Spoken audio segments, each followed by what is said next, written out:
Would you go to an ocarina museum? Ocarinas have an extremely rich history, but that history is generally fragmented and poorly preserved. At least outside of places like Budrio, Italy, where the ocarina was invented, or Seoul, South Korea, where the ocarina is a mainstream, well-known instrument. You know what could fix that problem of poorly preserved, fragmented history? A museum. What if we had an ocarina museum in America? That reality may come far sooner than you expect. Keep watching to learn more. In 2019, I went to Seoul, South Korea for a couple of weeks.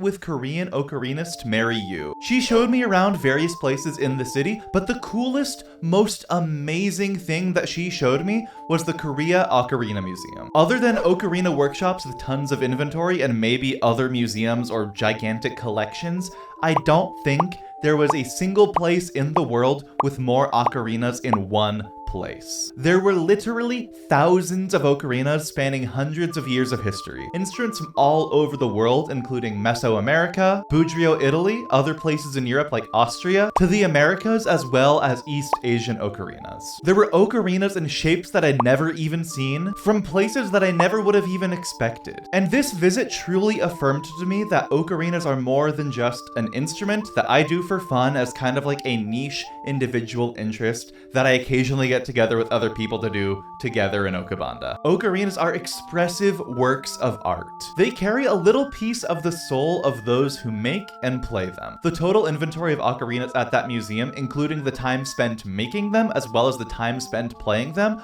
probably totals well over 1 million hours. Many lifetimes of ocarina music all compressed down into one little place. The museum in Seoul on the outside is pretty small and pretty unimpressive, but visiting that museum was one of the most impactful moments in my life as an ocarinist. I'd never felt like playing the ocarina was like something that belonged to something bigger, and in that moment I truly did feel like playing the ocarina, I'm stepping into hundreds of years of history and continuing a cultural legacy, not just the fun instrument from Zelda. It went from this individual kind of lonely hobby to something far bigger, and I think everyone who plays the ocarina or is even remotely interested in ocarinas should go to an ocarina museum. Well, guess what? You might just have that opportunity. My good friend and Okabanda bandleader David Eric Ramos has the dream of opening an American ocarina museum. This could be a cultural hub for ocarinists in the Western Hemisphere. On my screen, you can see the Kickstarter that he's running, which you can contribute to. The first stage of his museum project is to make an online digital ocarina museum. I've had the privilege to visit several ocarina museums around the world. There's maybe 4 or 5 in existence today, and while it's an incredible experience for any ocarina enthusiast, not everyone can make those trips to see these rare and incredible works of art. So I want to recreate that experience for ocarina lovers everywhere.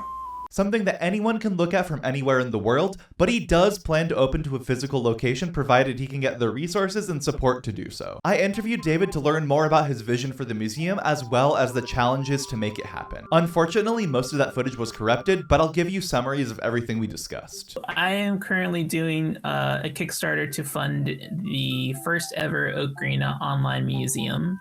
You might have come across other online museums in the past where usually it's for some sort of a physical object that you can just go to the website, you can peruse through, see some more information about what it is that you're looking at, and we're just doing the Ocarina version of that. So I have been collecting ocarinas, as Andy said, for over 20 years now, and I now have about 400 that I like to use to teach people about the ocarina in videos and sometimes at conventions and conferences, but I would just like to put it all out there so people can continue to learn and enjoy from the comfort of their own homes. And right now we're currently sitting at about 27% funded, and there's a ton of rewards that you can get as well. But the main reward that people are excited about is the photo book, where I'm taking a lot of the content that we're taking for the website and we're putting it into a book form so that you can have it on your coffee table, you can have it on your bookshelf, share with friends, and use it as a resource to teach people about ocarina as well.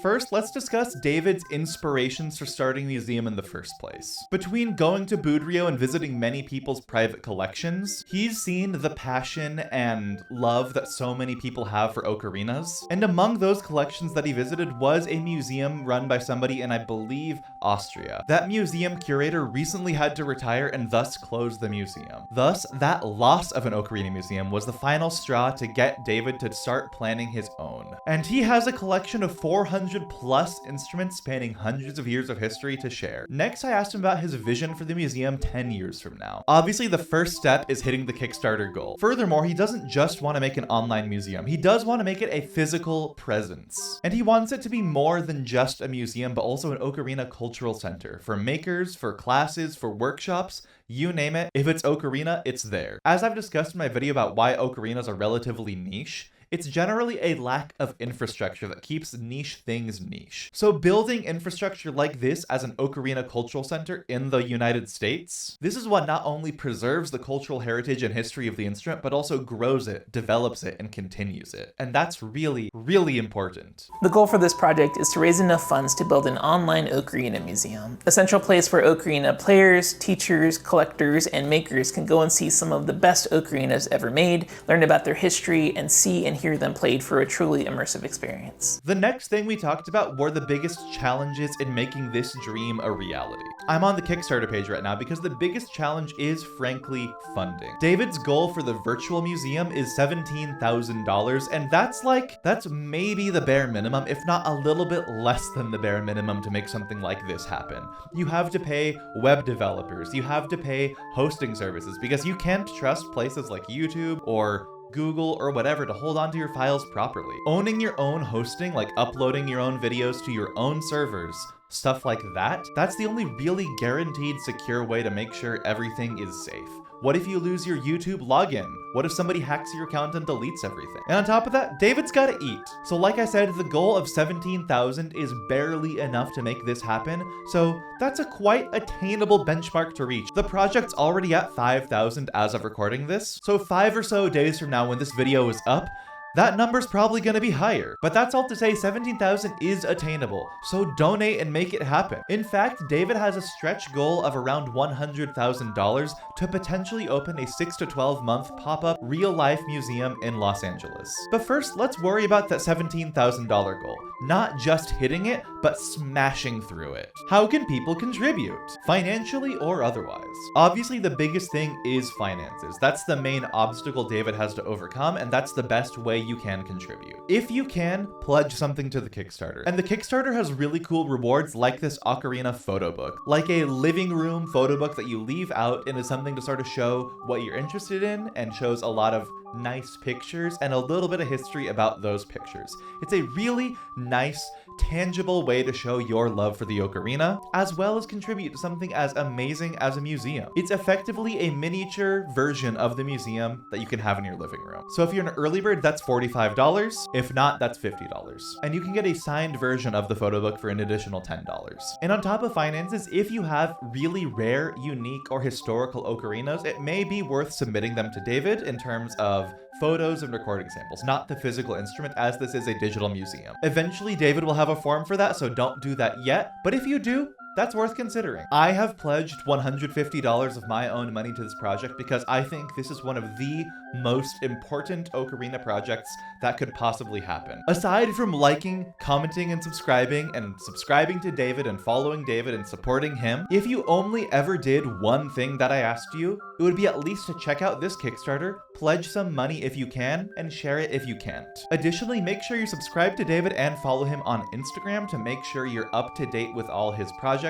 and updates otherwise. I'll have a link to the Kickstarter in the description. Last, once again, if you have not checked out the Kickstarter, do it, or else I'll be very, very sad. And in my interview with David, the last thing he said was, if anything, keep playing the ocarina. Ocarinas have a rich cultural heritage and history, and it's developed every day by everyone who plays the ocarina and shares it with the world. This is is an incredible project. Not only do I hope that it succeeds in hitting its goals, but I also hope it goes far beyond what any of us could possibly imagine. Ocarinas deserve to have their history and cultural heritage preserved and their music shared with the world. A museum may be the very best way to do so. So once again, link in the description, pledge some money to the project if you can. Otherwise, leave a like, subscribe for more, comment after you check out the Kickstarter, donate if you can, share if you can't, and I'll see you next time.